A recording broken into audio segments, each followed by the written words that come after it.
උතුම් වූ ධර්මදේශනය ප්‍රඥා නාලිකාව තුලින් විකාශය කිරීමට ප්‍රචාරය කිරීමට ධර්ම දානය සිදු කිරීම සඳහා මීගමුව තිඹිරිගස් කටුවේ පදිංචි වෛද්‍ය ලලිත් කරුණාරත්න මහතා සහ කිත්මිනි අධිකාරි මහත්මිය විසින් මෙම උතුම් වූ ධර්මදේශනය සඳහා සැදැහැති දායකත්වය ලබා දී තිබෙනවා. උතුම් වූ ධර්ම දානයන්ගෙන් ජනිත වන්නා වූ මහා පුණ්‍ය ශක්තියින්ගෙන් මීගමුව තිඹිරිගස් කටුවේ පදිංචි වෛද්‍ය ලලිත් කරුණාරත්න මහතා සහ කිත්මිනි අධිකාරි මහත්මිය කුමුදු බණ්ඩාර උත්පලවන්නා සහ ප්‍රියන් වදා යන දූදරුවන්ගේ ධර්ම අවබෝධය තව තවත් වැඩි දියුණු වීම පිණිසත් ධර්ම ශ්‍රවණාභිලාෂී සියලු සදහැවතුන්ගේ ධර්ම අවබෝධය වැඩි දියුණු වීම පිණිසත් පින් කැමැති පරලෝ සැපත් සියලු ඥාති වර්ගයාගේ හිතසුව පිණිසත් මේ උතුම් ධර්ම දානය හේතු වාසනා වේවා. ගෞරවනීය දේශකයාණන් වහන්සේ වන පූජ්‍ය මීමුරේ ධම්මවංශ ස්වාමින් වහන්සේට නිදුක් නිරෝගී සුව සහිතව දිගු කලක් නිර්මල බුදුදහම ලෝක සත්වයා වෙත තව දුරටත් එළිපෙහෙළි කර දීමට මේ පින් හේතු වාසනා වේවා කියා බලාපොරොත්තු වෙනවා. එසේම වේවා කියා ආශිර්වාද කරනවා. නමෝ තස්සේ භගවතෝ අරහතෝ සම්මා සම්බුද්දස්ස නමෝ තස්සේ භගවතෝ අරහතෝ සම්මා සම්බුද්දස්ස නමෝ තස්සේ භගවතෝ අරහතෝ සම්මා සම්බුද්දස්ස අතිබික්කවේ ආසවා දස්සනාය පහතබ්බා අත්‍යාසවා සංවරා පහතබ්බා අත්‍යාසවා පටිසේවනා පහතබ්බා අත්‍යාසවා අදිවාසනා පහතබ්බා අත්‍යාසවා පරිවර්ජනා පහතබ්බා අත්‍යාසවා විනෝදනා පහතබ්බා අත්‍යාසවා භාවනා පහතබ්බාති.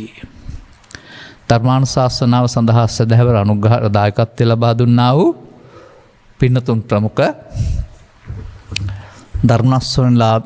ධර්මශ්‍රවණාබිලාසී සදහැවර පින්නතුනි.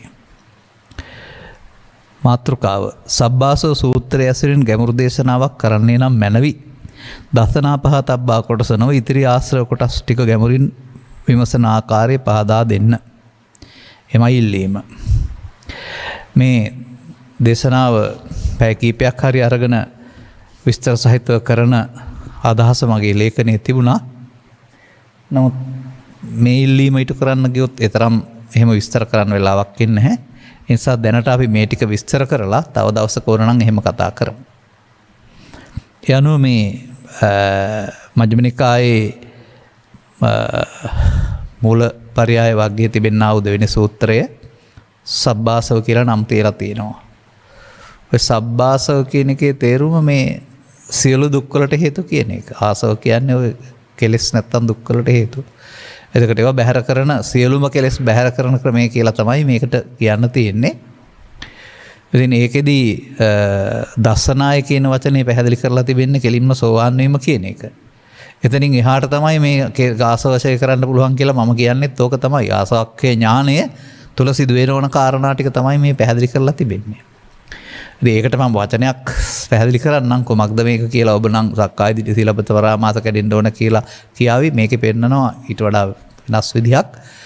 මේ සාමාන්‍ය සමාජය මෙනෙහි නොකළ යුතු දේවල් මෙනෙහි කරලා කෙලෙස් වැඩි දියුණු කරගන්නවා. කාමාසව, භවසව, දිට්ඨි ආසව, අවිද්‍යා ආශ්‍රවස්සේදී සක්කාය දිට්ඨිය බලවත් කරගන්න එක තමයි මෙනෙහි නොකළ යුතු ධර්මයන් මෙනෙහි කිරීම කියලා. පෘථග්ජන පුද්ගලයා. නමුත් ඥානවන්තයා ඒක තේරුම් ගත්තාම උපදෙස්ලා ගත්තාම මේ කෙලෙස් වැඩෙන ධර්මයන් මෙනෙහි කරන්නේ නැහැ. එතකොට මෙනෙහි නොකළ යුතු දේවල් වලට මෙනෙහි අවශ්‍ය වෙන නැත්තම් මෙනෙහි කළ යුතු ධර්මයන් පැත්තට යොමු වෙනවා. එහෙමයි ඒ මූලික වශයෙන් කාරණාව පැහැදිලි කරන්න තිබෙන්නේ. අනතුරුව මේකේ තවත් පියවර කීපයක් ඔස්සේ මේ ක්ලේශයන් ප්‍රහීන සඳහා යොදාගත යුතු උපක්‍රමශීලීත්වයක් පැහැදිලි කරනවා. ඒවා සමහර ඒවා එදාට ගැලපෙන වචන තියෙන්නේ. සමහර වචන සිංහල භාෂා පාලි භාෂාවටත් වඩා අමාරු සිංහල වචන තියෙන්නේ. ඉතින් ඕකේ බලාන යනකොට මතක් වෙනවා. මං හිතන්නේ මට මතක් වෙනකොට ඊට සරල අදහසක් තේරුම් අරන් තියෙන දහසකින් ඔය පැහැදිලි කරන්නම්. එහෙනම් අපි අර අතිබික්කේ ආසවා මේ දස්සනාය පහතබ්බා අතහැරලා ඊළඟ එකේ ඉඳලා යනවා. අතිබික්කේ ආසවා සංවරා පහතබ්බා. ඒකත් පාලි කියන්නේ නැතුව සිංහලෙන්ම කියමු කාලය ගන්න අපි. එහෙනම් අන්න ඊට පස්සේ පුද්ගලයාට ඉන්ද්‍රිය සංවර සීරිය වළංගු වෙන්න ඊට පස්සේ එහෙනම් සංවරාය පහතබ්බා. සංවර වීමක්. දැන් ඔබටත් ඔය ළමයින්ට දඟලන්නේ නැතෝ ඉන්නකොට සංවර වෙන්න කියලා කියනවානේ. දඟලනකොට කිසිම සංවරයක් නැහැ කියලා කියනවානේ. ඒ විදිහට තේරුම් නොගෙන ඇස්කම් පියාගෙන ඉන්න එකක් එහෙම නෙමෙයි මේ පෙන්වන්නේ. අපි හොයාගන්න ඕන මොකද්ද කියන එක පිළිබඳව.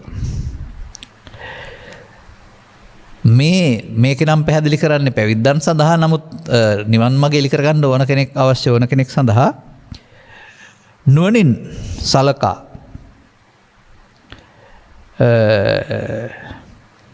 චක්කු ඉන්ද්‍රියෙන් සංවරයෙන් සංවෘතව වෙසේද. එතකොට සංවරව වසන්නා කෙනාට අසංවරයෙන් ඒ නිසා ඇතිවෙන්නා වූ ඇහැට අදාළ ගැටීම් නිසා අර කලබල වෙන පේන්න බැරි ගතිය එහෙම නැත්නම් යකා විශ්වන ස්වභාවය ඉන්ද්‍රිය සංවරය තුළ උපදින්නේ නැහැ කියලා පෙන්නනවා. මෙතන ඉන්ද්‍රිය සංවරය කියන්නේ ඇස් පියාගෙන ඉන්න එක හෝ ළඟ බලන් ඉන්න එක නෙමෙයි. මේක තේරුම් ගත්ත පුද්ගලයෙකුට කරන්න ඕන දෙයක්.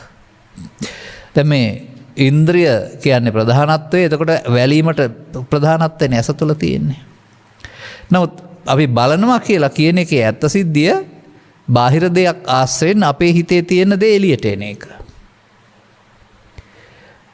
එතකොට ඒක ඉටු කරගන්න යන එක ඉන්ද්‍රිය අසංවර භාවය. ඉදරන් බිඳ බැලීම. අන්න ඉන්ද්‍රියේසු ගුත්තදාරේසු කියන එකේ තේරුම වහගෙන ඉන්නවා නෙමෙයි අර එන එක ඒක පරණ එකක්. දැන් එකක් නෙමෙයි. අපි හදාගත්ත මෝඩකම. එයාට තැන දෙන්නේ නැතුව එයා බැහැර වෙන්න ආරින එක තමයි මේ ඉන්ද්‍රිය සංවරය කියන එකේ ඇස සම්බන්ධයෙන් පැහැදිලි කරලා තිබෙන්නේ. එතකොට අර ඒක හිතට ඇවිදින් ඉටු කරගන්න ආකාරය පිළිබඳව කල්පනා කරන්න ගියාම ඒ නිසා ඇති වෙන දැවිලි තැවිලි තියෙනවා. එතකොට නමුත් අර බැහැර කරනවා නම් ඒක දැන් එකක් නෙමෙයි මේ දකින්නේ තමන් පරණ හදාගත් එකක් කියලා ඔහුට උපන්න කුසල් දුරු කිරීමේ ව්‍යායාමයේ තියෙනවනේ සම්මා වායාමයේ. ඔහු ඒක පැරණි දෙයක් සිතුවිල්ලක් වශයෙන් දැකලා මේකත් එක්ක පොරබදින එකේ තේරුමක් නැහැ කියලා ඊට ඉක්මනින් එයි නිවත් වෙන්න දරණ එක තමයි ඇහැ සම්බන්ධයෙන් තියෙන්නේ. ඒ වගේම ඉතින් ඊට පස්සේ එහාට ගත්තාමත් ඒක තමයි මේ අනිත් ටික ඔක්කොම අපි ගනිමු. නුවණින් සලකා සෝතේන්ද්‍රිය සංවරයේද නුවණින් සලකා ගාන ජීවහා කාය මන කියන දොරවල් හයටම නුවණින් සලකා. ඒ කියන්නේ අදාළ දේ ගැටෙන මොහොත කොයි මොහොත හෝ වර්තමානය. එතකොට ධර්ම ශ්‍රවණය කළා ලැබු තේරුම් අරන් තිබෙනවා නම් අදාළ දේ බාහිරෙන් ගැටෙද්දී 10 දෙනෙකුට 10 ආකාර හැඟීමක් උපදින්නේ ඒකේ ඒක තියෙන නිසා නෙමෙයි තේරුම් ගන්න පෙර Taman හදාගත්ත පෞද්ගලික දෘෂ්ටියේ මතය තමයි Tamanට පීඩා දෙන්නේ. එතකොට මේ සිතුවිල්ල මේ හිතවිල්ලේ සැරිසරන එක මේ සිතුවිල්ලට ඇලිලා ගැටලා වාසය කරන එක හීනයක් පුරාණයක් වළඳන එක. Taman හදාගත්ත මෝඩකමක පවත්තන්න. දැන් ඉතින් මේ සෙව කරන පාර යන පුද්ගලයානේ ආසෝෂය කරන්න පාර. එතකොට එහෙනම් දොරවල් පහට හමු වෙන කාරණා ඔස්සේ නොයන්න ඒවා පැරණ දේවල් වශයෙන් දකින්න දැකලා ඊතා ඉක්මනින් ඉවත් වෙන්න දරන එක ඉන්ද්‍රිය සංවර සීලය. බිම්බලන් ඉන්න එක නෙමෙයි මේකේ කතා කරන්නේ ආරි සත්‍යයේදී. දැන් ශික්ෂාපද සංවරයේදී මේවාට අහුවෙන ඒවා වළක්වන්න අර සිවුර පොරවන ආකාරයේ වඩින ආකාරයේ පිළිබඳ පැහැදිලි කිරීමක් තියෙනවා සංවරයක්. ඒක එතකොට අර මේ රහතන් වහන්සේට සමාන බාහිර සංවරයක් ඇති කරගන්න එක නොබැලීමෙන් නොබලා සිටිය යුතු කියන නෙමෙයි බුදුදහමෙන් පෙන්වන්නේ. මේවා මොන ගැසිලා Tamanගේ අතීතය දැකලා ආයේ එන්නේ නැති වෙන්න හිස් කරගත්තාම ඊට පස්සේ ලෝකේ දැක්කයි කියලා දැවිලි තැවිලි ඇති වෙන්නේ නැහැ. ඉතින් මේක හදන්න තියෙනවා දිගටම. මන් දකින්න හැටියට නම් සෝවාන් සිට අනාගාමි දක්වාම මේක ටික ටික හදන්න තියෙනවා. එතකොට ඒ ඔන්න ඒ ඇහැ කරනාසය දිවකය භාවනාවට පාවිච්චි කරන්න ඕන ආකාරය තමයි මේක මේ පැහැදිලි කරලා තියෙන්නේ. අත්තිබික්කවේ සංවරා මේ අත්තිබික්කේ ආසවා සංවරා පහතබ්බා. ඉතින් ඕක භික්ෂුවට විතරක් කියන්න ඕන නෑ. ඔබට නිවන් මඟ ඕනේද ගිහි සමාජයේ ජීවත් වෙන්න ඔබටත් මීට වඩා මේවා ගැටෙනවා. නමුත් ඒ කිසියම් ආකාරයක විවේකයකුත් තියෙන්න ඕනකමක් තියෙනවා. අසාමාන්‍ය ලෙස ගැටලත් බෑ. ඉඩ කඩවෙන් කරගන්නත් ඕන. Tamanට මේ බැහැර කිරීමේ ඕනකම තේරෙන්න ඕන. අර පැරණි ටික ඇවිදින් එන්නත් ඕන, ක්‍රියාවට නොදෙන්නත් ඕන, බැහැර වෙන්නත් ඕන. ඒ වගේම අලුතින් එකතු වෙලා නොතියා ඉන්නත් ඕන. එතකොට මෙතනම මම දකිනවා උපන්න කුසල් දුරු කිරීමයි නූපන්න කුසල් නූපදීමයි කියන එක එකවර සිදු වෙනවා කියලා. අන්න ඒක තමයි ඉන්ද්‍රිය සංවරය කියලා පැහැදිලි කරගන්න ඕන දේ. දෙවෙනි එකට අපි එනවා අත්තිබ්බික්ක ආසවා පටිසේවනා පහතබ්බා. පටිසේවනය. ඒ වචනේ සිංහලට ප්‍රත්‍යවේක්ෂා ඥානයෙන් කියලා ගත්තාම පටිසේවනය කියන අර්ථය එන්නෙත් නෑ ඒකේ. නමුත් මේකේ තේරුම් ගන්න ඕන කාරණාව මේ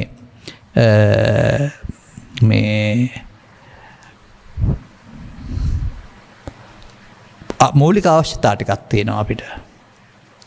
මේ මූලික අවශ්‍යතාවල අවශ්‍යතාවයට එහා ගිය මානසික අවශ්‍යතාවයකට මිනිස්සු හුරු වෙලා ඉන්නවා. මම පසුගිය දේශනාවක මේක පැහැදිලි කළා හොඳටම. ඒ කියන්නේ භික්ෂු සඳහාලා නම් චීවර පිණ්ඩපාත සේනාසන ගිලානප්පත්තේ. ඔබ සඳහා නම් ඒකට කියනවා ආහාර, ඇඳුම් පැළඳුම්, නිවාස බේත් හේත්. එතකොට මේවා සමාජයේ හුරු වෙලා ඉන්නේ සරල බවට මූලික අවශ්‍යතාවයට සඳහා පරිහරණය කරන්න නෙමෙයි. තේරුම් ගන්න ඕනේ. ඒක ප්‍රදර්ශන කාමය, අන්න ඉක්මවා යාම, තරහකාරීත්වය අනුන්ට පෙන්වන්න. අන්න එහෙම ඒවා ආශ්‍රව වැඩෙන සහ ඒවා ආභරණ බවට පත් කරගත් එකක් තියෙනවා. නමුත් මේකෙදි පෙන්වන්නේ ඒක නෙමෙයි. අවශ්‍යතාවය මොකක්ද කියන එක තේරුම් ගන්න ඕන.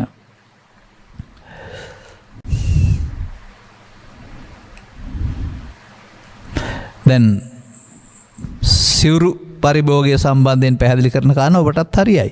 ඔය සිවුරු වෙනුවට ඇඳුම් කියලා ගත්තාම සීත නැති කිරීම පිණිස, උණුසුම නැති කිරීම පිණිස, මැසි මදුරු සුවන් සවර්පයින්ගෙන් නිදහස් වීම පිණිස, පිළිකුල් නැත්නම් ලැජ්ජාස්තන් වසා ගැනීම පිණිස පමණක් සිවුරු පරිභෝග කරයි. ඔබට ඇඳුම් ඒ සඳහා. එතකොට ඇඳුම් කට්ටල් 30ක් 40ක් 50ක් විවිධ විචිත්‍ර වර්ණ ඒ වගේම එහෙම හුඟක් ඕන වෙන්නේ නැහැ. අර ඇඳුම සරල වෙන එක. ඇඳුම ප්‍රදර්ශනය කරන්න තියෙන එකක් නෙමෙයි, ඇඳුම ආවරණයක්. ඒක තමයි මේකෙන් පෙන්වන්නේ ආශ්‍රව.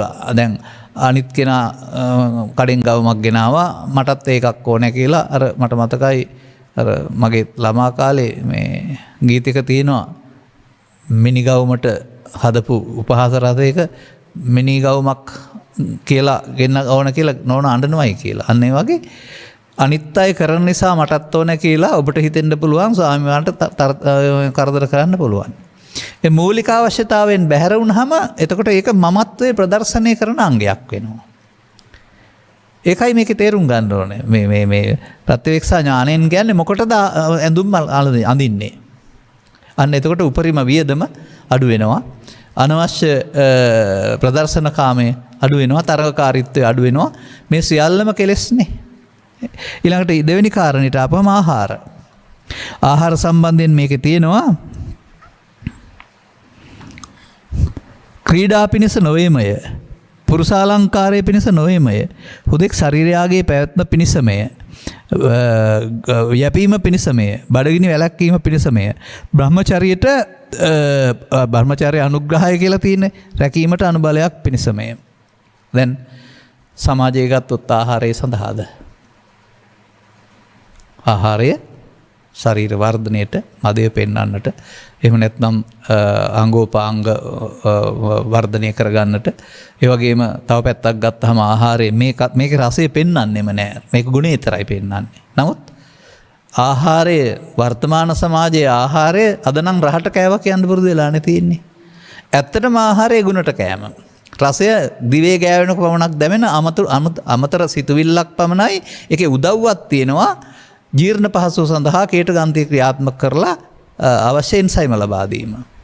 නමුත් එතනින් එහාට නැවත රස විඳින්න ගියොත් එහෙම අදාළ ප්‍රමාණයට වඩා කැලරිකාගෙන් යුක්ත ප්‍රමාණයක් ශරීරගත කරලා තරබාරු විය යුතු නැති තන් තරබාරු වෙලා රෝග විය යුතු නැති තන් රෝග බවට පත් වෙලා අන්න ඒ අර ආහාරයේ බලාපොරොත්තුව නැත්නම් අවශ්‍යතාවය ඉක්මවා ගියාපම රසයට වහල් වීම.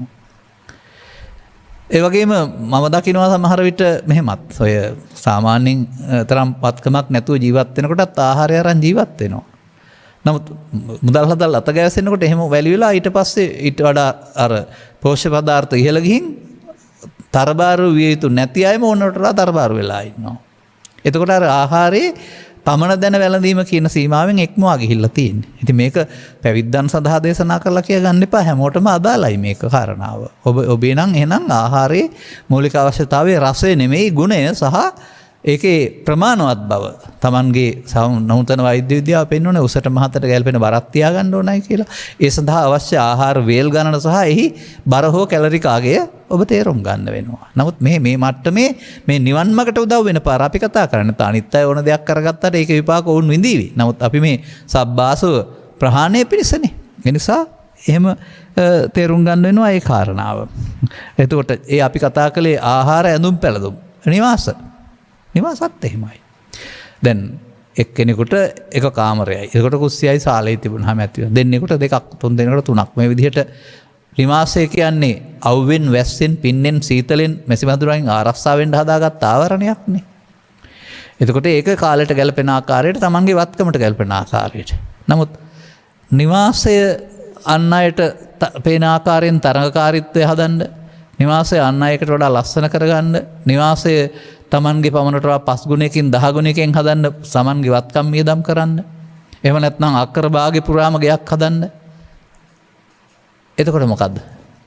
එතකොට ඒ Taman සතු අහංකාරයේ උඩඟු බව, මානය ලෝකෙට ගෙදරින් ප්‍රදර්ශනය කරන්න හදනවා. මෙතන සාපේක්ෂ වෙන්න ඕන නැහැ. අනිත්වට වඩා කුඩා ලොකු කුඩා ප්‍රශ්නයක් තියෙන්න ඕන නැහැ. Tamanne හැකි පමණ තේරුම් ගත්ත පුද්ගලයාට ඒකෙන් මදිවන හීනමානයක් නැහැ. අදිමානයටපත් වෙන්න ඕනේ නැහැ මට මේක තියෙනවායි කියලා. සාමාන්‍යයෙන් ඒ විදිහට තේරුම් ගන්න ඒකේ මූලික අවශ්‍යතාවයේ තේරුම් අරගෙන ඒකට අදාළ පමණ වියදම් කරනවා වරුණාම ඉඩම් විකුණලා මගුල් ගෙවල් කෑවා වගේ, ඉඩම් විකුණලා ණය වෙලා මේව කරන්න ගියා වගේ එහෙම ණයකරුවන් වෙන්න ඕනේ නැහැ සඳහා. අපිට මේ අහංකාර ස්වභාවයේ තේරෙනවා නම් අහංකාර නොවි මධ්‍යස්ථ වී Tamanගේ අවශ්‍ය පමණට කටයුතු කරන්න ගම්පිසැවි යෝලකට නම් ඒ අදහස් ගලපා ගැනීම ප්‍රමාණවත් වෙනවා. බෙහෙත් සම්බන්ධයෙන් එච්චර ගැටලුවක් නැහැ. බෙහෙත් පාවිච්චි කරන්නෙත් රෝගී බව ඇති කරගන්න නැතුව බ්‍රහ්මචර්යයට අනුග්‍රහය පිණිස කියලා. බෙහෙත ඉතින් දේශීය හෝ වටහිර හෝ Tamanට හුරු පුරුදු පැත්තකින් රෝගී උණ විට බෙහෙත් ගන්න ඕන. නමුත් ආහාරයේම නැත්තම් අනිකුත් පැවැත්මම රෝග නොවන බෙහෙත් රට්ටෝරුවක් වශයෙන් තියෙනවා. ඔය භික්ෂුන් සඳහා බෙසජ්‍ය පරීක්ෂාරය කියලා වෙනම තියෙනවා. බෙහෙත් නියම කරපු එකක්ම පුදුම බෙහෙත් නියම කිරීමක් ඒකේ තිබෙන්නේ. ඒ නිසා ඒ කියන්නේ වර්තමානයේ ඒක අවශ්‍ය නැහැ. හේතුව අද වෛද්‍යවරු නිවෙස් වල ගෙන්න ගන්න පුළුවන් බෙහෙත් ගොඩක් තිබෙනවා. නමුත් ඒ කාලේ වෛද්‍යවරු ගාවට යන්න බෑ. වෛද්‍යවරයා හාමුදුරුවන්ට සහ රජුරුවන්ට විතරයි උපස්ථාන කරන. අනිත් අයට බෙහෙත් දෙන්න විලාවක් නැහැ කොච්චර ගෙව්වත්. එතකොට බෙහෙත් නැති නිසා අන්න ඒ වගේ භික්ෂුන් වහන්සේලා සඳහා ස්වභාවයෙන්ම යම් කාරණාවලට බුදුන් වහන්සේ නියම කරපු දේවල් තියෙනවා. වර්තමානයේත් ඒක අපිට කියලා දෙනවා උපසම්පදාවේ. නමුත් ඒක වර්තමානයේ වෛද්‍ය විද්‍යාව දියුණු නිසා සහ බෙහෙත් නිසා ඊට වඩා පහසුවෙන් තියෙනවා. මේ කාරණාව තරම් විස්තර කරන්න අවශ්‍ය නැහැ. අපි තවත් දේවල් කතා කරන්න තියෙන නිසා. දැන් ඊට පස්සේ තව තුන්වෙනි එකට යනවා. කතමාච බික්කවේ ආසව අදිවාසනා පහතබ්බා. මොකද්ද මේ අදිවාසනං විදිත්වා කියලා කියන්නේ? අදිවාසේතු නොබන්තේ කියන්නේ මොකද්ද? යම් යම් අවස්ථා එනවා අපට දරා ගන්න. දරන්න බැරි තරම් ප්‍රශ්න ගැටලු තියෙන්න පුළුවන්. නමුත් මේ ක්ලේශයන් අවුස්සන දුකටපත් වෙන නැත්තම් ප්‍රතික්‍රියා දක්වන්න ගියොත් තව අවුලෙන් අවුලටපත් වෙන අවස්ථා තියෙනවා. අන්න ඒවා නුවණින් සලකා වහාම සංසිඳවන්ට ආරින එක තමයි මේ හැඟීම සංසිඳවන්ට ආරින එක තමයි මේ අදිවාසනේ නැත්නම් ඉවසීම කියලා පැහැදිලි කරන්නේ. බලමු අවස්ථා මොනවද තියෙන්නේ කියලා. නුවණින් සලකා සීත ඉවසන සුළු යුතුය. උණුසුමද බඩගින්නද පවසද යම් දවසක බඩබින්නකට මැරෙන කල් ඉවසන්න නෙමෙයි වරුවක් දෙකක් ඉන්න වෙන්න බැරි නෑ. පිපාසය මැසි මදුරු සුළං අව් සර්පයින්ගේ ස්පර්ශ නපුරුකට කිව් නපුරුකට පැමිණි වචන ඇනුම් පද නපුරුකට කිව් කියන එකේ තේරුම හින්ට් කියලා කියන්නේ එක එක්කෙනා අපිව අවසන්ඩ කරන වැඩ ඉවසන සුල්ලෙක් වෙයි. ඒකේ මොකක් නිසා ඉවසනවා කියලා කියන්නේ. තව ටිකක් ගැඹුරු නුවණකින් බලන්න. බාර ගැනීම මම බාරගත්තේ නැත්තම් නැති වෙනවා. බාරගත්තොත් හේතු ඉතුරු වෙලා නැති වෙනවා. ඒ දුකට හේතු රැස් කරනවා. එහෙනම් මමත්වෙන් ගන්න නැතුව අර දුටු දේ දුටු පවණින් ඇසූ දේ ඇසූ පවණින් කියලා කතා කරන එකේ එහෙම නැත්නම් තේමේ ජාතකයේ සඳහන් පරිදි අන්ධෙක් නොවි අන්ධෙක් බීරෙක් නොවි බීරෙක් ගොළුෙක් නොවි බිහුරෙක් වෙලා ඉන්නවා කියන එකේ තේරුම අපේනවා. නමුත් ඒවා නිසා අවුස්ස ගන්න නැතුව අවිශ්චෙච්ච ඒවා දුර වෙන්න ඇරලා අලුතෙන් හේතු තියන්න නැතුව අන්න ඒක තමයි අදිවාසනය කියලා කියන්නේ. ඒ වගේ අවස්ථා මට ඉන්න බෑ දරන්න බෑ කියලා ලෝභයෙන් ද්වේෂයෙන් මෝහයෙන් ඉවසන්න බෑ කියන්නේ ඒකනේ. ප්‍රතික්‍රියා දක්වන්න යනවා. අන්න එහෙම මේ ප්‍රතික්‍රියා දැක්වීමකට නොයා ඒ හැමදාම තියෙන්නේ නැහැ නේ ඕනම අවස්ථාවක්. තත්පරයකින් දෙකකින් දවසකින් දෙකකින් සතියකින් දෙකකින් අපි කියමුකෝ තාත්තා පුතාට සැර දැම්මා. ගුරුවරයා දරුවාට සැර දැම්මා. ආයතනයක ඉහළ නිලධාරියා සේවකයාට සැර දැම්මා. එහෙනම් හිතරි දෙනවා.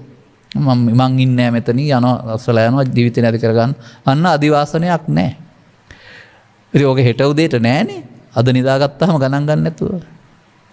ඒ පුද්ගලයාගෙත් යම් කිසි දුර්වලකමක් නිසා කේන්ති ඇවිදින් එහෙම කියන්නේ නැති. එයත් සමාව ගනි මහත්මයෙක් වශයෙන් පස්සේ දවසේ. ඒ නිසා මේ අවස්ථාවට වහල් නොවී එන එක තමයි මේ පෙන්වන්නේ. යොසන් සුල්ලෙක් උපන් ශාරීරික වූ තියුණු රළු කටුක අමිහිරි අමනාප වූ දීපහැර ගන්නා වූ වේදනා. මැරෙන තරමට වේදනා කියලා පෙන්ලා තියෙනවානේ. ඉවසන සුල්ලෙක් වෙයි. යම් මේකින් නොයොසන්නා වූහුට වෙහෙස කර දැවිලි තැවිලි අන්න අර වෙහෙස කළ දැවිලි තැවිලි තමයි දුක. අදිවාසනයේදී ඒවා බැහැර වෙලා යනවා. ඉක්මනින් බැහැර වෙලා යනවා. උපමාව පෙන්වන්නේ අලකොලේට වැටිච්ච වතුර බින්දුව පෙරලෙනවා වගේ. දිවකට ගත්ත කියලා බින්දුව බැහැර වෙනවා වගේ. අසුරු ගසන සනක් වගේ. එහෙම වක් කළා තත් දික් කළා වගේ කියලා උදාහරණ පෙන්වලා තිනවා. ඒ ඉක්මනින් ඒ අදහසින් සිතුවිල්ලෙන් බැහැර වෙන එක. කතමාච බික්කවේ ආසවා පරිවර්ජනා පහතබ්බා. ඕන තවත් වචනයක් එනවා. බැහැර කරන්න ඕන. වර්ධනය කරනවා කියලා කියන්නේ. අන්න ඒ වගේ පරිවර්ජනා එතන පැහැදිලි කරන්න ඕන. කරදරයක් නිසා අනවශ්‍ය නිසා බැහැර කිරීම කියන අර්ථය තමයි පරිවර්ජනය සඳහන් වෙලා තියෙන්නේ. මට තේරෙන ආකාරයෙන් මේකේ තියෙනවා ඉතින් මේකට වඩා අමාරු සිංහල වචන අපි හොයාගන්න බලමු. මොනවද කරන්න ඕන? මේ භික්ෂුව සඳහා පැහැදිලි කළා දැන් ඔබටත් මේ යම් බාධක ස්ථාන තියෙනවා. ඔබටත් අදාළ වෙනවා. ශාසනයේ මහන නුවණින් සලකා නපුරු ඇතු. මම දන්නවා මේ ඇතදි සිද්ධි දෙකක් මම දැක්කා. වෙරි පිට එක්කෙනෙක් යනවා ඇතෙක් මන්තරෙන් මෙලෙහි කරන්න. ඒක දැක්කේ Facebook එකේ ඇවිදින් බෙල්ල පාගලා තිබුණා. ඒක හිමිනමක් ආදරේ පෙන්නන්න මේ අලියෙ පිටිපස්සෙන් යනවා කෙහෙල් කන් ඇවරියක් අරගෙන. ඇවිදින් පාගලා ගිහින් තිබුණා. මේ කරන්න ඕන වැඩ නෙමෙයිනේ කරන්න ගිහින් තියෙන්නේ. අන්න ඒ වගේ නපුරු ඇතු විශ්වාස නැත්නම් මොකටද ළඟට යන්නේ ආයේ? බැහැරු කළ යුතුයි. නපුරු අසු, නපුරු ගොනු, නපුරු බලු. ඒ සත්තුන්ගෙන් පවතන හිරිහැර වලින් වැළකීම සඳහා උන් බැහැර කරන්නලා තිබෙනවා. ඒ වගේම සර්පයින් කණු කටුලැහැබ ගැඹුරු වලවල් බෑවුම් එහෙම නැත්නම් ගවයින් මඩ කරගෙන තියෙන වලවල් එහෙමත් නැත්නම් සාමාන්‍යයෙන් ගම්දොර කියලා කතා කරන්නේ ඔය ළමයි සෙල්ලම් කරන්න එකතු වෙන තැන එතන නිදහසේ ඉන්න බෑනේ භික්ෂුවකට ඒ අය කතා බහ කරන ඒවා. එහෙමත් නැත්නම් ඔය කුණු ඇලවල් කියලා කතා කරන්නේ වර්තමානයේ. එහෙම නැත්නම් ඒ වචනේ පාවිච්චි කරනවා තවත් අර ගලී කියන වචනේ පාවිච්චි කරලා අන්න ඒ වගේ තමන් ඉන්නකොට දුගඳ හමන අප්‍රසන්න තැන් වලට ඉන්න ඕනේ නැහැ නේ. එච්චර නිවන් දකින්න දුක් විඳින්න ඕනේ නැහැ මම දන්නේ හැටියට. සුවපහසු විදිහ සරල ජීවිතයක් සකස් කරගන්න ඇරුණාම ඉතින් මේ මිනිස්සුන්ගේ යන්න බැරි කටුල හැබවල් වල කඳු මුදුන් වල වතුර නැති තැන් වල අනවශ්‍ය ආකාරයට දුක් විඳිනවා. වර්තමානයේත් එහෙම තියෙනවා. මේ පෙන්වන්නේ ඒව බැහැර කළ යුතුයි කියලා පැහැදිලි කරලා තිබෙන්නේ. යම්බඳු නොසුදුසු අස්නෙහි උන්නහු යම්බඳු නොසුදුසු තන්හි හැසිරෙන්නෙහු යම්බඳු පවිටු මිත්‍රයන් සේවනය කරන්නහු නොනත්තාහු සබ්‍රහ්මසරහු ලාමක තන්හිලා සලකන්නාහුද. ඒ කියන්නේ ඥානවන්තයන් විසින් මේ අය මේ බ්‍රහ්මචාරිය සඳහා ඇසුරු කළ යුතු නෑ කියලා කල්පනා කරනවා නම් ඒ වගේ ආසනය හරි පාපයට නැත්තම් නොමග යවන අනවශ්‍ය කතා කරන අය හරි ඒ හැම එකක්ම නුවණින් සලකා දුරු කර යුතුයි. තරහෙන් නෙමෙයි. නුවණින් සලකා කියන එකේ තේරුම අර සතියෙන් ප්‍රත්‍යවේක්ෂණයෙන් මට මේක අවශ්‍ය නැහැ. නුවණින් සලකා දුරු කිරීමේදී ඒ පිළිබඳ ඇල්ම නැත්තම් ඒ නිදහස් වීම කියන කාරණාව සිදු වෙනවා. අන්න එතකොට පැහැදිලි කරනවා ඒවා ඇසුරු කිරීමෙන් යම් ආකාරයක කටුක වේදනා හෝ දුක් හට ගන්නවාද, දැවිලි තැවිලි හට ගන්නවාද, ෂය කරපුවාම ඒ ආශ්‍රව නිසා හට ගන්නා වූ මානසික ආතතිය පීඩණය ඇති වෙන්නෙත් නෑ කියලා.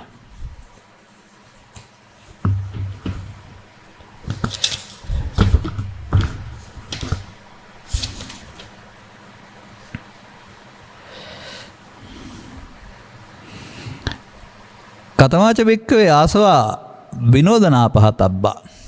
ඔන්න හොඳ කාරණයක් තියෙනවා. මේක වෙනම තියෙනවා සංඥාවල පහන සංඥා කියලා. තවත් තැන්වල තියෙනවා මේක. සච්චිභංග සූත්‍රෙත් තියෙනවා. මොකද්ද මේ විනෝදනය කියන වචනේ සිංහල තේරුම? දොස් දැක බැහැර කිරීම.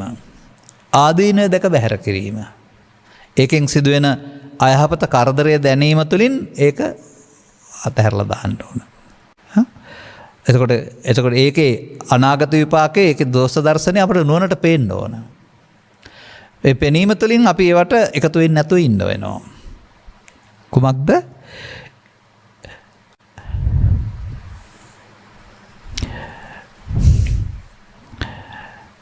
පටිසංකායෝනිසෝ uppannං කාම විතක්කං නාදිවාසේති පජහති විනෝදේති බියන්ති කරති අනභවං ගමේති. අන්න දැන් ඒක ඕන කෙනෙකුට හරියනවානේ.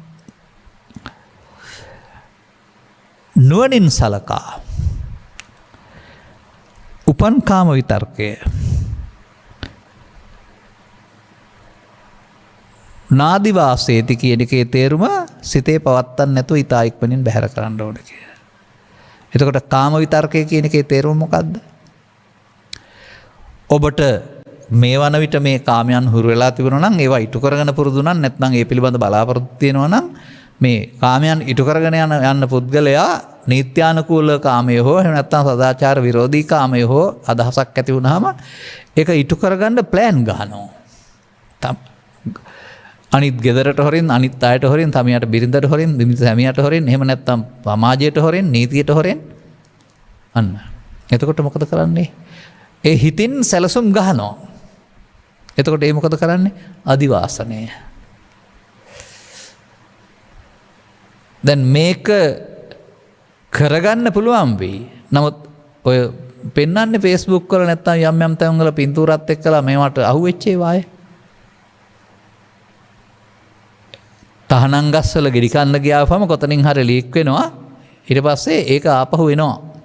නින්දාව. අන්න ඒ නිසා කාම විතර්කයේ පිළිබඳව ගත් කල ඒ තමන් ගත කරන භූමිකාවට අනුව ඉටු කළ ගත යුතු නීත්‍යානුකූල ස්වභාවයක් තියෙනවා. ඒක ඕනේ නම් ඒ මට්ටමක්. ඊටත් එහාට බඹසර ඕනේ නම් මේක සිත අදහසක් නේ. ඒක ඉස්සර ඉටු කරගත්ත දැනුත් මේ අදහස එනවා හිතට. මේකට පණ දුන්නොත් කවදාවටත් මේක වැඩෙනවා ඇරුණාම ඉවර වෙන්නේ නැහැ. නමුත් මේක දැන් බැහැර කරගන්න ඕනකමක් තියෙන්නේ. එහෙනම් ඒ නිසා ඒක හොඳයි සැපයි සාන්තයි කියලා ඉටු කර ගැනීමට ප්ලෑන් ගැනීම වෙනුවට ඒක තමයි අදිවාසනය ඉවසන්නේ නැහැ කියන්නේ. ඒක සිතේ පවත්තන්නේ නැහැ කියන එක. එතකොට මොකද ඊට පස්සේ පෙන්නන්නේ? අදිවාසේති ඊට පස්සේ පෙන්නනවා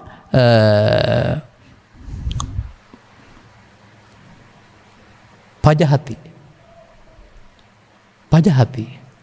ඒ කියන්නේ බැහැර කරනවා. අතහැරලා දානවා. ඒ වගේම අන්න අර විනෝදනය කියන එකේ තේරුම ආයෙත් තියෙනවා. මොකද්ද? අර ඒ ඉටු කරගන්න ගියාපුවම පවතිනා වූ අයහපත් විපාක වලට මුහුණ දෙන්න ඕන නෑ ඊට වඩා අතෑරලා දාන එක හොඳයි කියලා විනෝදේති. ඒ වගේම ඒක අවසන් කරන්න. චිත්ත වීති ඔස්සේ ගෙනීමෙන් ඒ සඳහා ප්ලෑන් ගහන කෙනෙකුට ඒක අවසන් කරන්න. බ්‍යන්ති කරෝති. විතරක් නෙවෙයි තවත් එකක් තියෙනවා උතන. විනාශ කරයි කියන එක බ්‍යන්ති කරතේ නැවත නොපදීමට පමුණුවයි. නැවත නොයිපදීමට අන්න නැවත ඉපදින්නේ කොහොමද? නැවත උපදින්නේ මං හොඳ වැඩක් කරන්නම්කෝ කියලා චිත්තාභ්‍යන්තර ගත කළොත්. අදිවාසනය කරොත් ඉවසලා එහෙම සැලසුම් කරොත්. මේක අපි ධර්මය පෙළෙන් ගනිමු. මේ අදිවාසනයට කියනවා කාම විතර්කය තුළ තණ්හා උපාදාන භව විද්‍යා සංඛාරා ඉවසනවා. බැහැර කිරීමට පෙන්නනවා තස්සායව තණ්හාය අශේෂ විරාග නිරෝධෝ තණ්හා නිරෝධා උපාදාන භව නිරෝධෝ. දැන් අර නැවත හට ගන්න නැතුව පුනර්භවයට හේතු නොතබ අවසන් කිරීමට තමයි පෙන්වන්නේ අනභවං ගමේති. යලිත් හට ගන්න නැති ලෙස අභාවයටපත් කළා නැත්නම් නිරෝධ කළා. ඉතින් ඒකට තමන් ජීවත් වෙන පරිසරය තුළ ඇසෙන් කනින් නාසෙන් දිවෙන් කයෙන් උපදින කාම විතර්කයක් ආවහම එන්න එපා කියලා වළක්වගෙන ඉන්න කියන්නේ නැහැ නේ. uppannam කාම විතක්කං. මොකද්ද මේ uppannam කාම විතක්කං? මින් පෙර තැබූ ආශ්‍රයක පුරුද්ද හිතට ඇවිදින් හොල්මන් කරනවා. මාර්යා පරණ පාළේ ඵලයන් කියලා කියනවා. අනිතකොට අපිට තේරෙනවා එහෙනම් කාම විතර්කය කියන කාරණේදී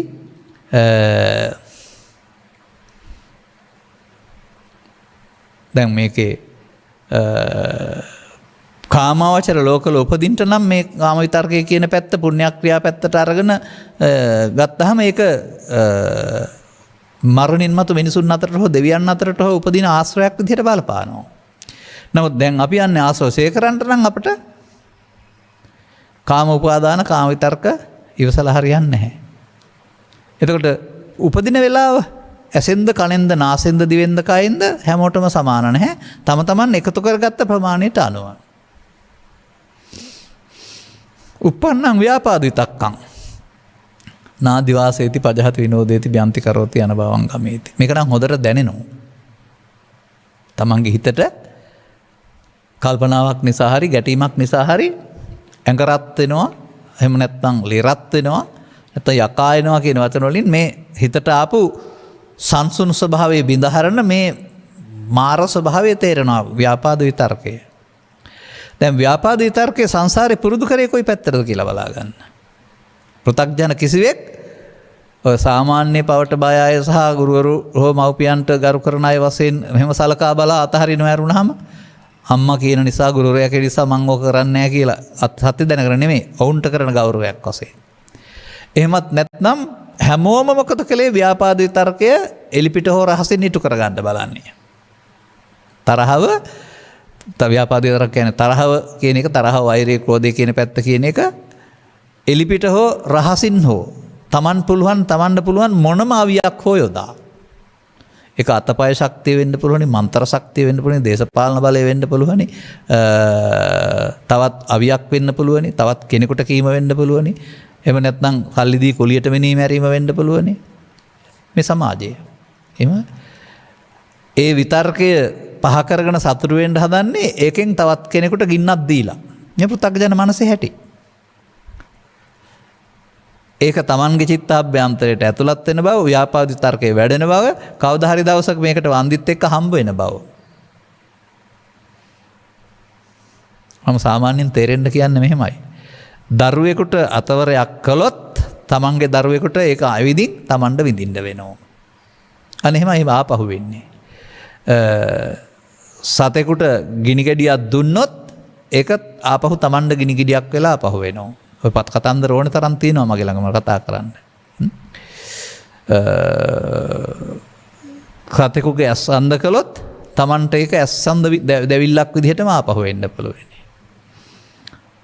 අනේ වගේ මේ දවස්වල නම් නෑ මං හිතන්නේ සතියන්ත පුවත්පතක ලිපි 3ක් විතර තිබෙනවා මේ ලංකාවේ යම් යම් අය පාප කර්මයන් කරලා ඉහාත්ම වශයෙන්ම දුක් විඳපු හැටි පිළිබඳව. ඒ නිසා මම නම් දකින්නේ මිනිස් සමාජය හමුවේ නිවන් මගට යන අයට නෙමෙයි.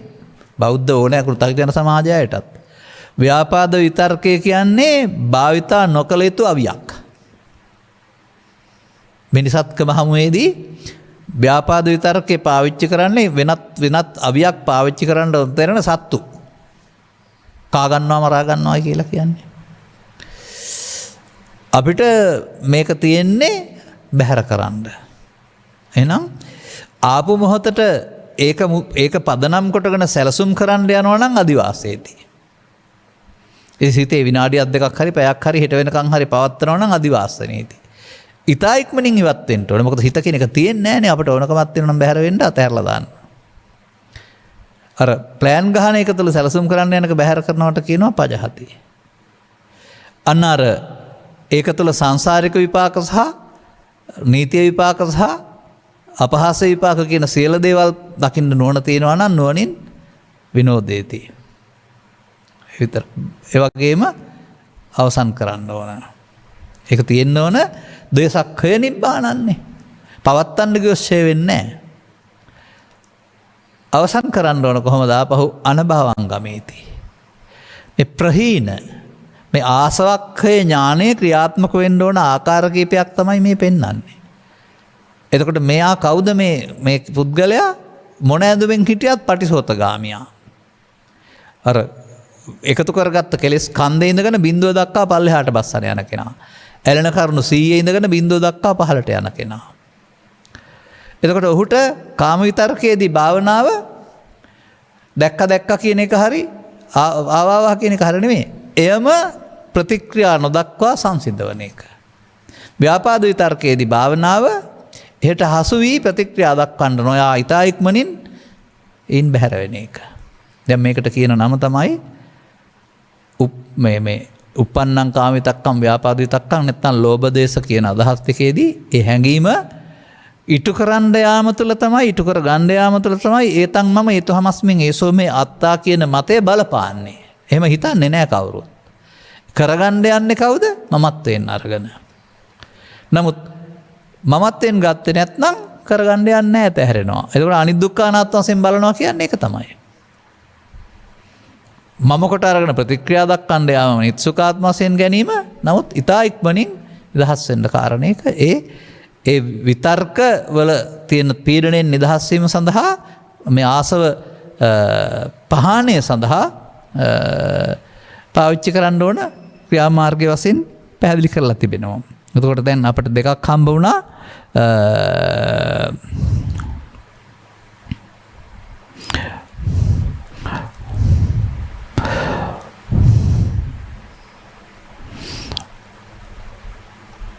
uppannam විහිංසා විතක්කන් ආදිවාසේති පදහති විනෝදේති බ්‍යන්ති කරෝති අනභවං ගමේති. හටගත්තා වූ විහිංසා විතර්කය උපන්නා වූ ලාමක අකුසල ධර්මයන්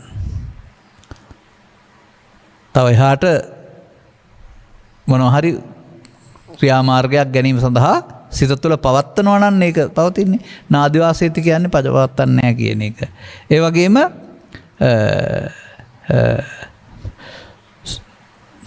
දුරු කරයි බැහැර කරයි විනාශ කරයි නැවත නොඉපදීමට පමුණුවයි. අර කියන වචන ටිකම තමයි. එතකොට මේ Taman හදාගත්ත කොටස ප්‍රහාණය කරන්න නම් අවශ්‍ය අවස්ථාවට උපන් අවස්ථාවට සතිය භාවිතා කළ යුතු ආකාරය. සතියට තමයි ආපු බව දැනෙන්නේ. එහෙනම් සතියට දැනුණාම එහෙනම් පවත්තන්න ඉඩ නැහැ පටිසෝතගාමී පුද්ගලයාට. මොකද සතර හදන්න යාට ඕන නැහැ. ඊතා ඉක්මනින් මේ දුක් හදන්න ඕන නැහැ. ඒකෙන් මිදෙන්නයි ඕනකමක් තියෙන්නේ. එතන තව වචනයක් තියෙනවනේ. මොකද්ද?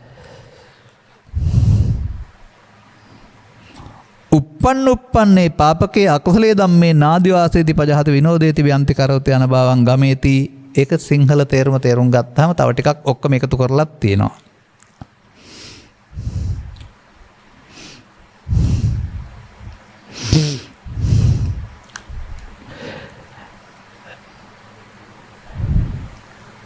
යම් මේකින් එබඳුදී දුරු නොකරන පාපක අකුසල ධර්මයන් උපදින පුද්ගලයා බැහැර නොකරන පුද්ගලයාට ඔහුට ඒ පිළිබඳව කායික මානසික වෙහෙස දැවිලි තැවිලි කොතරම් තියෙනවාද? හදවත අක්‍රිය වෙන්න පුළුවනි. ඒ වගේම හෘදයාබාධයක් ඇවිදින් මැරිලා වැටෙන්න පුළුවන්. ඒ තරම් ඒවා බලවත් වෙනවා මේ උත්සන්න හැඟීම් සමහර අයගේ. ඒ හැඟීම් බලවත් වීම අත්පය වේවුලා යාමෙන්, ඇස් රතු වීමෙන්, ගොත ගැසීමෙන් ඔබ දැකලා ඉතින් ප්‍රදර්ශනය වෙනවා. කොතරම් මේවා ආවේගශීලීත්වය උපදින්න හේතු තිබී ඔබ බලවත් කරගෙන බලවත් වෙනවද කියලා. කොතරම් කෙනෙක් හොඳට හිටියත් ඒක පුරුදු කරගෙන තිබෙනවා නම් මේ මොහොත ඉතා උත්සන්න තත්ත්වයන්ට එනවා. ඉතින් එතකොට භාවිතා කරන්න ඔහුට දැවිලි සහිත ආශ්‍රය උපදිද්ද මෙසේ එබඳු දුරු කරන්නාට ඒ වෙහෙස දැවිලි ආශ්‍රයෝ නොයත්. එතකොට එතනම තියෙනවා නේද එහෙනම් නිවීමක්. එවැනි නිදහස් වීම තුළ. එතකොට මේක මම දකින්නේ තම තමන් සකීය කටයුතු කරන ශේස්ත්‍රය තුළ ඇහැට ගැටෙන ගණට ගැටෙන මේවට ගැටෙන කාරණා තුළ තමයි මේ බාහිර දේවල් ප්‍රත්‍යවීමෙන් හේතුවීමෙන් නෙමෙයි ප්‍රත්‍යවීමෙන් තමන් තබා තිබෙන හේතුව සිත ඇතුළට එන්නේ. දැන් මානම් මේක දකින්නේ තමන් සංගවාගෙන තියෙන දේවල් තියෙන තැන හොයන්න බෑ. නමුත් තියෙනවා. නමුත් බාහිර දේ උදව්වෙන් එනවා. එතකොට මේක අයින් කරගන්න ඕන පුද්ගලයාට අන් අය මේක මතු කරලා දීම කරදරයක් නෙමෙයි. ඔබේ භාෂාවෙන් කියනවා නම් thank you කියලා උදව් කරන්න ඕන එකක්. ස්තුති කරන්න ඕන එකක්. තමන්ගේ දුර්වලකම පෙන්වා දීමට හේතුවක් යෙදෙනවා. සතිය භාවිතා කරන පුද්ගලයාට ඒ නිදහස් වෙන්න ඕනකම තියෙනවා. අධිකාරී බහුලත්වය තුළ අපහසු වෙන්න පුළුවන්. නමුත් ටිකක් චිත්ත විවේකයේ ගත්තන් පස්සේ බලන් ඉන්නේ. ඒ බඳු කෙනෙක් බලන් ඉන්නේ. මොකටද බලන් ඉන්නේ? හැංගිච්ච හොරෙක් ඉන්නවා, හොරා ඉන්න බව දන්නවා, ඉන්න තැන දන්නේ නැහැ, කොයිලේ හරි එළියට එනවා. එළියට එන්න දොරවල් පහක් තියෙනවා, කොයිව දොරෙන් හරි එන්න පුළුවනි. එහෙනම් එනකොට අල්ලගන්න බලන් ඉන්නවා. මේ කාම විතර්කයේ, ව්‍යාපාද විතර්කයේ, විහිංසාව විතර්කයේ උපදින්න දොරවල් පහක් තියෙනවා. ඒ තමයි හොරා. අපි මෙතන කඩුවක් තියාන සතිය නැමැති මේ සතිය මුල් කොටගෙන විදර්ශනා විනසන අනිත්‍ය කාණත් වශයෙන් බලන්න කඩුව තියාන බලන් ඉන්නවා. සිහි නැති වුනහම හොරා මෙයා ඇවිදින් අපට කරදර කරනවා. නැත්තම් නිදහසේ පැනලා යනවා. නමුත් සිහිය තිබුණොත් අපට හොරෙන් යන්න බැරි වෙනවා යාට. එතකොට වියයුත්ත මේ නිවීමට පැමිණෙන්නට, සංසුන් ස්වභාවයට පැමිණෙන්නට අපි අතින් බැහැර යුත්ත තේරුම් ගත්ත පුද්ගලයාට මේ ඇවිදින්ම බැහැර කරන්න ඕන. ඇරුණාම යට කරලා හංගලා බැහැර කරන්න බෑ කියන කාරණාව මේකෙදි තේරෙන්න ඕන. කතමච වික්කවේ ආසවා භාවනා පහතබ්බා. ඔන්න මේ කියන්නේ අනිත්‍ය භාවනාව නෙමෙයි, මේක භාවනාව කියන එක නෙමෙයි, මතක තියාගන්න. භාවනා පදයට අර්ථය අරන් බලන්න ඔබ සමාජයේ තියෙන ඒවා. ආනාපාන සති භාවනා, සක්මන් භාවනා, පිම්බීමක ඉන්නේ භාවනා, කසින භාවනා. ඔක්කොම භාවනානේ. එතකොට භාවනා කියන එකේ තේරුම මොකද්ද? මන්දයත් සමාජයට භාවනා කියනකොට බුදු පිළිමේ මේ මොකද්ද? හිඳි බුදු පිළිමේ ඉරියව්ව මතක් වෙන නිසා. භාවනා කරනවා කියන්නේ කකුල් දෙක අකුලගෙන අත් දෙක වම් අත උඩ දකුණු අත තියාන ඇස් දෙක පියාගෙන ඉන්න එකට කියලා හිතන නිසා මම මේක කියන්නේ. යම් දෙයක් කෙරෙහි සිහිය වැඩිම භාවනාවයි. ආන ඇතුළු වීම පිටවීම. ඒක හැමදාම සිද්ධ වෙනවා අපි ගාව. නමුත් ඇතුළු වීම දැනුණොත් දැනුණා සිහියට. පිටවීම දැනුණොත් දැනුණා සිහිය. දැන් එතකොට සිහිය වැඩෙනවා. ඇතුළු වීම පිට ඔස්සේ සිහිය වැඩෙනවා ඇරුණාම ආනාපාන සති කියන්නේ උස්ම ඉහළ පහළ ගන්නවට නෙමෙයි. ඊට පස්සේ ඔබට ඉරියව් පවත්වනකොට ඉරියව්ව දැනෙනවා නම් සිහිය. මෙන්න මේ සිහිය දියුණු කරගෙන වර්තමාන ස්කන්ධ පංචකයට ගේන්න ඕන. ඒ දියුණු කරගන්නේ කොහොඳයි කොයි පැත්තෙන් හරි දියුණු වෙලා නැත්නම්. දැන් මේ කාම විතර්කයේදී ව්‍යාපාද විහිංසාව විතර්කයේදී පවත්තන්න නැතුව ඉන්න දියුණු කරගත්තා වූ මේ සති කියන එකේ තේරුම අකුසලයෙන් වෙන්නීමේ චෛසිකයක් කියන එක. ඔය කුසල චෛතසික 25 නේ ඔක තියෙන්නේ සද්දා සති. එතකොට ඒවා අකුසලයෙන් වෙන්වීමනේ කුසලයේ කියන්නේ. ඒවා කුසල චෛතසික කියන්නේ ඒවා උදව් වෙනවා අරගෙන බැහැර කරන්න. එහෙනම් ඒ සතිය බලවත් කරන එක තමයි සති ඉන්ද්‍රිය සති බලවත් මේකෙන් කෙරෙන්න ඕන. අපිට එහෙනම් සතියට හොරෙන් යන්න බැරුව යනවා. දිනු කරගත්තාම.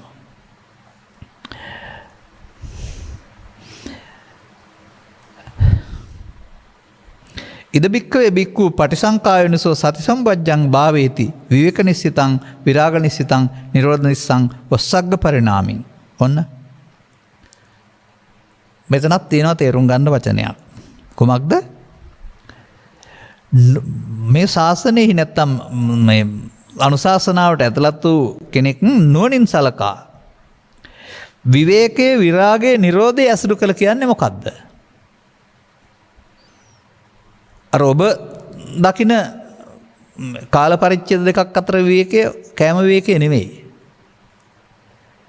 මේ කාය චිත්ත උපදි නිදහස් වුණාම තියෙනවා සිතේ කිසියම් ආකාරයක මේවා පීඩණේ නැති එකක්. ඔය භික්ෂුණී එහෙම ඒදා විවේකයේ ප්‍රිය කරා කියන එකේ තේරුම මේ අරමුණු වල ඇල්ම ගැටුම නැති තැනක ඉන්න තියෙන කැමැත්ත. එතකොට මේ පාරේ යනකොට මේක තේරිලා තියෙනවා මේක රහ වැටිලා තියෙනවා. නිවන් රස වළඳනවා කියලානේ පෙන්වන්නේ. ඒකට කැමතියි. මේ ගිනි ගොඩට වෙලා මැදි වෙලා ඉන්න ඕනේ නැහැ මෙච්චර සුන්දර තැනක් තියෙද්දි කියන එක. එහෙනම් විරාග නිශ්චිතං ඇලීම බැහැර කොට ගත්තා වූ. ඒ වගේම අර හේතු ඉතුරු කොට අවසන් වීම වෙනුවට හේතු ඉතුරු නොකර අවසන් වීම නම් වූ නිරෝධය. නිරෝධය කියන්නේ ඒකනේ. නිරෝධය කොහොමද පෙන්වන්නේ? වර්තමාන ස්කන්ධ පංචකයේ තණ්හා උපාදාන අවිද්‍යා සංකාර වීම නිරෝධය නෙවෙයි. ඒක පෘථග්ජනයා කරන වැඩේ. තණ්හා උපාදාන භව සංකාර නොවීම ඒ ස්කන්ධ පංචකයේ අනාගත ඵලයක් උපදින්න වේදිකාවක් නොතමා නිමා වීම. එතකොට මේ සසර කැඩෙන තැන නිරෝධය දකින්නවා කියන්නේ. සසර හදන එක පෘථග්ජනයාගේ අපිට දැන් තියෙන සසර කඩන්න මෙතනින්. පහක් පාසා ස්කන්ධ පංචකයක් පාසා. අන්න එතකොට එතනද මොකද වෙන්නේ? එතකොට ඒ නිරෝධය නම් ඊන් එහා පැත්තට හම්බ වෙන්නේ භව නිරෝධෝ නිබ්බානන්නේ. අන්න අර ඒ නිවේශ ඒ විවේකය ඒ නොයල්මට මංපෙතක් වශයෙන් ගත් කල ඒකට නැඹුරු කරගෙන මොකද කරන්නේ? මේ අවසන් කිරීම සඳහා සති සම්බුද්ධංගේ වඩනවා. දැන් මෙතන තේරුම් ගන්න ඕන කාරණයක් තියෙනවා. මේකෙදි ලැබෙන විවේකයක් විරාගයක් තියෙනවා මේ ක්ලේශයන් ප්‍රහීනීම නිසා. මේ පාරේ නැතුව කෙනෙකුට අරමුණක් වඩලා පැයක් හමාරක කාලයක් සංසුන්ව ඉන්න පුළුවන්. එතකොටත් මේ විවේකයමයි තියෙන්නේ. නමුත් ඒක කෙලෙස් යටපත් වෙලා ඇරුණාම නිරෝධ වෙලා නෙවෙයි. අරක කාමාංග යට වෙලා ඇරුණාම බොජ්ජංග වැඩිලා නැහැ. බොජ්ජංග වැඩිීමේදී කෙලෙස් නැතෙනවා. අතන කෙලෙස් යටපත් වෙලා. ඔය අත්තකල මතානුයෝගී කෙලෙස් යටපත් කිරීමේ භාවනාවේ වැඩීමේ සහ විදර්ශනාවේ වෙනස ඔන්නතන තමයි තේරෙන්නේ. ඒ අය අරමුණක් අරගෙන අරමුණ අනික්වා අරමුණු වෙන්නේ නැති විවේකේ ඉන්නවා. එක අරමුණක් හදාගෙන බලවත් කරගෙන ඒ අරමුණ ආයතනයක් කොටගෙන විවේකේ ඉන්නවා. විදර්ශනා වරණ කියන අරමුණක් අරගන්න එන අරමුණ අතහරින්න බලන නිදහසේ ඉන්නවා. තේරුම් ගන්න ඕන කාරණාව. එතකොට අන්න ඒක අර ක්ලේශයන් ප්‍රහීන වීමෙන් ලැබෙනා වූ මේ සංසුන් බව තමයි මේ බොජ්ජංග කියන්නේ අවබෝධයට පත් වෙන අංග කියන එකනේ. එතකොට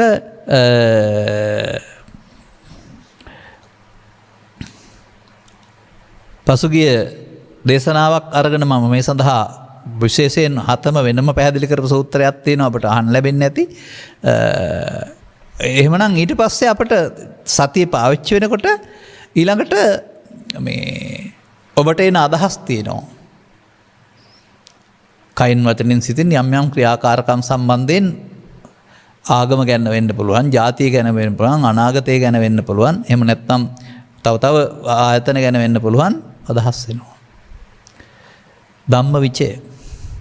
මේවා කාම විතර්ක, ව්‍යාපාද විතර්ක, විහිංසා විතර්ක වශයෙන් සතරට බෙදෙන කාරණාද? එහෙම නැත්නම් සිත තුළ ඥානය වැඩෙන්නා වූ පැත්තද. අර අනුවිතර්කනය අනුවිචාරණය බැහැර කරන්න ඕන නෑ. එක හමුදාමත් අවශ්‍ය වෙනවා. අරවා බැහැර කරන්නටත් මේ විමසුම් ඥාතයෙන් වඩන්ටත්. සාමාන්‍යයෙන් මෙහෙම කියන්නම්කො ඔබ ගාථාවක් පාඩම් කරගන්නවා. ඉතින් ඔබට ඒකේ අර්ථය තේරෙනවා. එතනින් එහාට එව්වේ නැත්නම් කවදාවත් තේරෙන්නේ නැහැ. නමුත් මේක අවුරුදු 25ක් 30ක් හොයන ආවොත් එහෙම අර මුල් කාලේ දැනගත් අර්ථයට වඩා කොතරම් ඈතට මේක පේනවාද? ඒ විමර්ශන ඥානය තුළ ඒක අවශ්‍යයි නේද? දැන් අපි ඔය සමහර වදන්වැල් සමහර කරුණු පොතපත තියෙනවට වඩා ඇතැමුන් කියනවට වඩා ගැඹුරට පැහැදිලිව කියන්නේ කාටවත් මට පාඩම් කරවලා නෙමෙයිනේ. ඒ අර විමර්ශනය. එතකොට ඊට පස්සේ මේක විරිය. අපි කතා කරන වචනේ ගත්තාම විරිය නැත්නම් සාමාන්‍යයෙන් ඔකට උට්ටාන විරියාදිගතා කියන වචනකුත් පැහැදිලි කරනවා අර බාහිර කාරණාවේදී. ඒ වගේ මෙතන ඒ කායික ආයික වීරිය නෙවෙයි. නමුත් මේ ආශ්‍රයයන්ගෙන් ඇතිවන පීඩනය දුක තේරෙනවා නම් මේ මෙදීම සඳහා අපට මන්දෝත්සාහී වීම සුදුසු නැහැ. ඒ නිසා මන්දෝත්සාහී බව වළක්වන්නට ආහාරය හෝ ඇඳුම් පැළඳුම් හෝ විවේක අරගෙන නැවත නැවතත් අවසන් වෙන තුරුම මොකද අසුරු ගසන සැනක්වත් සතර වර්ණා කරන්න නැත්නම් සසරේ ඉන්න නෙමෙයි කල් ගන්නට නෙමෙයි ඕනේ ඉතා ඉක්මනින් ඉවර කරන්න. එහෙම වෙනකොට අර විවේක කියන වචනේ වගේම ඔබ නාට්‍යකින් අරමන ප්‍රීතියට ඉක්මවා එහා ගිය කිසියම් ආකාරයක සතුටක් දැනෙනවා ඇති. එතකොට ඒක අර ක්ලේශයන් ප්‍රහීන වීමට ලැබෙනා වූ ස්වභාවයක්. ඒ විතරක් නෙමෙයි ඊට පස්සේ ඔබට තේරෙන්නේ නැති අර එන සිතුවිලි වලත් වෙනද තරම් අවුලක් නැති බව තව තීනේ වැවුනත් සම්කිසි ක්ලේශයන්ගේ සංසිඳීමක් තියෙනවා කියලා පස්සද්දි කියන එක. ඒ වගේම ඒක සිත ඊට පස්සේ සටන් බිමක් වෙන එකක් නෑ. ඒකත් ඒකාග්‍රතාවයක් තියෙන නිසා ඒක සමාධි කියලා කියනවා. ඒ විතරක් නෙමෙයි ඊට පස්සේ අර ලෝකට අයිති අටලෝ දහම එයි. නමුත් ඒකට අර දෙපැත්තට මේ නැලවෙන ඔන්චිල්ලා වගේ අලාභාලාභ සැපසු දෙක සැලීමක් වෙනකොට දෙකම වෙනසක් නැති. උපේක්ෂා. එතකොට ඒක මොකක් කරන්න ඕනේද? වැඩිමෙන් භාවනාවෙන් කියන එකට පෙන්වන්න එතන වඩන්න ඕනේ. වැඩි දියුණු කිරීමෙන් සතිය ධම්මවිචය කියනව මේ ගාර අංග 7 වඩන්න ඕනේ. වැඩෙන්න ඕනේ. නමුත් මම මේක මෙහෙමත් කියන්න කැමතියි. මේක වෙනම එකක් නෙමෙයි. කෙනෙක් ත්‍රිලක්ෂණයේ තේරුම් අරගෙන සංස්කාරයන් අනිදුක්ඛ අනාත්ම වශයෙන් බලනවා නම් ඔහු ළඟ මේ බොජ්ජංග 7 වැඩෙනවා. කෙනෙක් චතුස්සත්‍ය තේරුම් අරගෙන දුක හේතුව දැකලා නැති වූ තැන මාර්ගය හැසිරෙනවා නම් ඔහු ළඟත් මේ බොජ්ජංග 7 වැඩෙනවා. කෙනෙක් අකුසලයන්ගෙන් ප්‍රතිසන් ලබන්න වෙයි කියලා තේරුම් අරගෙන අයව බැහැර කිරීම සඳහා සතිය පාවිච්චි කරනවා නම් ඔහු ළඟත් බොජ්ජංග 7 වැඩෙනවා මරණ සතිය පාවිච්චි කරනවා නම්. කෙනෙක් මේ කර්ම මාර්ගයේ කර්ම විපාක හම්බ වෙනවා කියලා තේරුම් කර්මයක් ක්ෂය කිරීම සඳහා මහන්සි වෙනවා නම් ඔහු ළඟත් වැඩෙනවා. ඒ ඕනෑම එකදී අවබෝධයට පත්වීම සඳහා වැඩෙන්නා වූ සම්‍යක් පැත්තක් තමයි බොජ්ජංග කියලා කියන්නේ. ආර්ය පුද්ගලයන් සඳහා අදාළ අනාර්ය පුද්ගලයන්ට නොවැඩෙන දෙයක් කියන එක තේරුම් ගන්න වෙනවා. එමනම් අපට වඩාත් උචිත අදාළ වෙනවා මේ මගට පිළිපන්නා වූ සබ්බ දුක්ඛ නිස්සාරණ සඳහා අදාළ අයට ඒ ඇඳුම් පැළඳුම් සෙනසුන් බැහැර කළ තැන් සියල්ල තේරුම් අරගෙන ඉක්මන් කරන්න. ඔබටත් ඒ පිළිබඳව සවන් දීම තුලින් ඔබට බාධා පැමිණෙන තැන් තිබෙනවා නම් ඒව අදාළ බැහැර කරගනිමින් සසර ගමනේ නිමාව ඉක්මන් කරන්න. නැත්නම් දුකේ නිමාව ඉක්මන් කරන්න. මේ දැවිලි තැවිලි මේව අඩනකොට තියෙන ඒවා නෑ කියලානේ කතා කරන්නේ. අන්න ඒ විදිහට දැවිලි තැවිලි බැහැර කරගන්න පුළුවන් ආකාරයට මේ ආසවක්ඛය ඥානය ක්‍රියාත්මක වෙන්න ඕන ආකාර කීපයක් තමයි මේ පෙන්වන්නේ. ආසවක්ඛය කියන්නේ දුකට හේතු නැති කරනවා කියන අර්ථයෙන්නේ. තථාගතයන් වහන්සේ මේ කාරණාව මෙන්න මේ විදිහට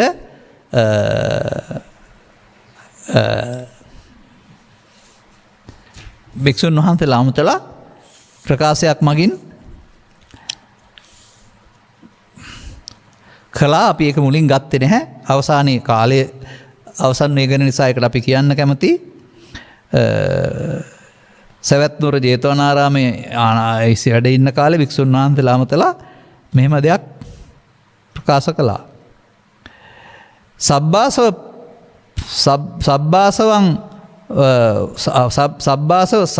සංවර පරියායන් වූ භික්ඛවේ දේසිස්සාමි තං සුනාත සාදුකම් මනසිකාරස භාතිස්සාමීති. ආශ්‍රයන්ගෙන් සංවරණ පරියාය දේශනා කරමි කියලා. ඊළඟ වචනේ කියලා නවත්තනවා. මේ සඳහා මොකද්ද? ඥානතෝ අහං භික්ඛවේ පස්සතෝ ආසවානං කයං වදාමිනෝ අජානතෝ අපස්සතෝ කිංච භික්ඛවේ ඥානතෝ කිං පස්සතෝ ආසවානං කයෝ හෝති යෝනිසෝච මනසිකාරෝ අයෝනිසෝ මනසිකාරං ආයනසෝ භික්ඛවේ මනසිකරන්තෝ අනුප්පන්නං චේව ආසව උප්පජ්ජති උප්පන්නං ආසව අපවඩ්ඩති යෝනිසෝච භික්ඛවේ මනසිකාරෝ අප්පුඤ්චේ ආසවා න උප්පජ්ජති උප්පන්නං ආසවං අන්න. මේක කාටද එහෙනම් මේ මාර්ගඵල ලාපිත්වයාට ආසවක්ඛේ ඥානෙ නැත්තම් සබ්බාසව සූත්‍රයේ අර පෙන්වන්නේ මම පෙන්වන්නේ ඒකයි මේ කෙලෙස් නැතෙන්නේ ආර්ය මාර්ගේ යන්නේ අර පටිසෝතගාමී ප්‍රතිපදාව. එහෙනම් එයාට මොකද්ද තියෙන්නේ? නුවණින් දන්න කෙනාට දක්න කෙනාට ආසංගිකය වජාමි. එහෙනම් ඔබ නුවණින් දක්න කෙනෙක් දන්න කෙනෙක් බවට පත් වෙලා පටිසෝතගාමී මාර්ගේ තෝරගන්න. කරුණ තේරුම් ගනිමින් ධම්මැස පාදාගෙන අනුගමනීය ප්‍රතිපදාවක් තුළින් කෙලෙස් නැමැති සතරන්ට පහර දී විනාශ කරන කෙනෙක් බවට පත් වී ඒ තුළින් නිවන සැනසෙන ජීවිතයක උරුමකම් කියන්ට ඔබට මෙම කරුණු පැහැදිලි කිරීම හේතු වාසනා වේවායි කියන සුභාශිංසනයේ ප්‍රාර්ථනා කරමින් අපි ධර්මානුශාසනාව මෙසේ අවසන් කරනු ලබනවා. මෙම ධර්මානුශාසනාව සඳහා සදහැවර දායකත්වයේ දරනු ලබන්නේ මීගමුව තිමිරිස්කට්ගස් කටුවේ පදිංචි වෛද්‍ය ලලිත් කරුණාරත්න මහතා සහ කිත්මිනි අධිකාරී මහත්මිය විසින්. ඔවුන්ගේ අරමුණු අතර මීගමුව තිමිරිස්ගස් කටුවේ පදිංචි වෛද්‍ය ලලිත් කරුණාරත්න මහතා සහ කිත්මිනි අධිකාරී මහත්මිය කුමුදු බණ්ඩාර උත්පලවන්නා සහ ප්‍රියංගදා යන දූ දරුවන්ගේත් ධර්මාබෝධය තව තවත් වැඩි දියුණුව පිණිසත් ධර්ම ශ්‍රවණාබිලාසී සියලු සදහැවතුන්ගේ ධර්මාබෝධය වැඩි දියුණු වීම පිණිසත් පින් කැමති පරලෝසෙපත් සියලු ඥාතීන් වර්ගයා අවශ්‍ය නම් පින් අනුමෝදන් කරන ඔවුන්ගේ හිතසුව පිණිසත් මේ උතුම් ධර්ම දානයේ හේතු ආසනා වේවා. ගෞරවනීය දේශකයන් වහන්සේටත් නිදුක් නිරෝගී සුවපත් භාවයේ සහිත දිගු කලක් නිර්මල බුදු සමයේ ලෝක සත්වයා වෙත තවදුරටත් හෙළිපෙහෙළි කර දීමට මේ පුණ්‍ය ශක්තියින් හේතු ආසනා වේවා. ඔව් අපි උත්සාහයක් තියෙනවා. අපි හැකියපමණ පැහැදිලි කිරීමක් තිබෙනවා. ඒ ඔබට සමීප නම් පැහැදිලි නම් අපි ඒ ගැන සතුටු වෙනවා. ඒක